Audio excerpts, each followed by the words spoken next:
Good morning, this is Wayne Bilal with another smart profit maximizing moment. Today we're going to talk about and we're going to review the tax changes that went into effect from the Trump Tax Act of, what is it called? The Tax Cuts and Job Act of 2017.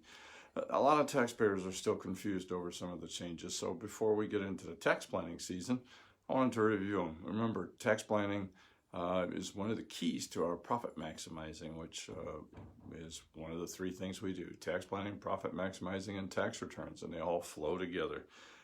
Tessie's outside and wanting to come in. Hold on. Spoiled dog. There you go. She went out to say hi to the staff and then had to come in and see me.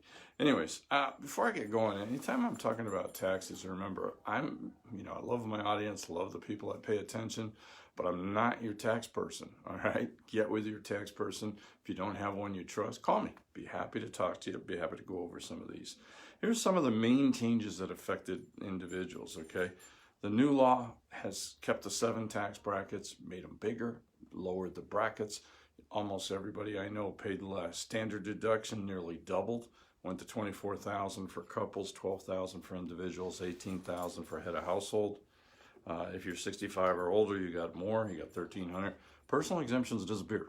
Okay, so you just don't care anymore. That's not entirely true, because if you have a child that's under 17, you get a $2,000 credit right off your taxes. Your taxes are reduced dollar for dollar. That's the difference between a credit and a deduction. All right, that phases out over a certain time period. $400,000 for couples, $200,000 for singles, and head of household. $1,400 of it is refundable. All other dependents get a $500 credit straight off their tax. Okay, home mortgage deduction is limited. Interest can be deducted up to $750,000 on a new house. Previous limit was $1 million.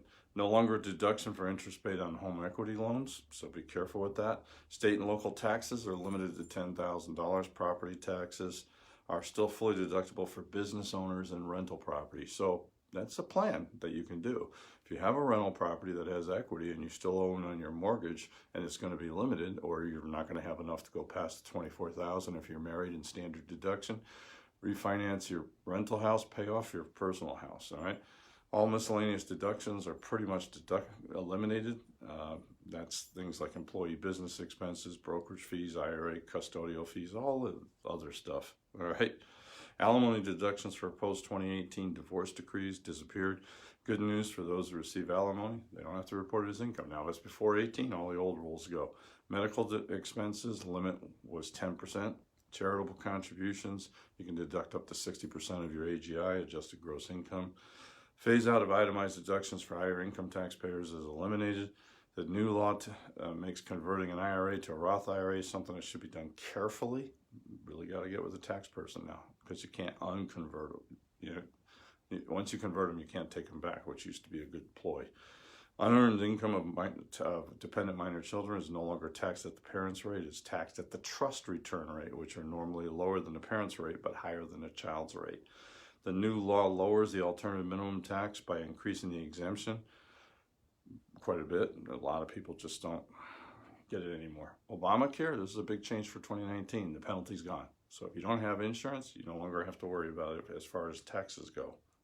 Might need to worry about it if you need to go to the hospital.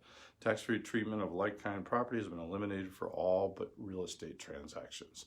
So like-kind property, gone, all right? The estate and gift tax exemption is doubled to $10 million from $5 million. Now, yesterday and today we talked about the law changes. Going forward, the next 3 days, we're going to talk about tax planning tips. How to reduce your taxes for 2019. All right, best way, hire a tax planner. I'm one, so call me if you need it. I don't have a lot of openings left, but I do have some, so give me a holler. If not, look around, try to find somebody who's busy in November, December, because that's tax planning time. If they're not busy there, they're probably not a real tax planner. Hey, until next time, this is Wayne Bilal saying, let's make this our most profitable year ever and keep our taxes low. Thank you very much.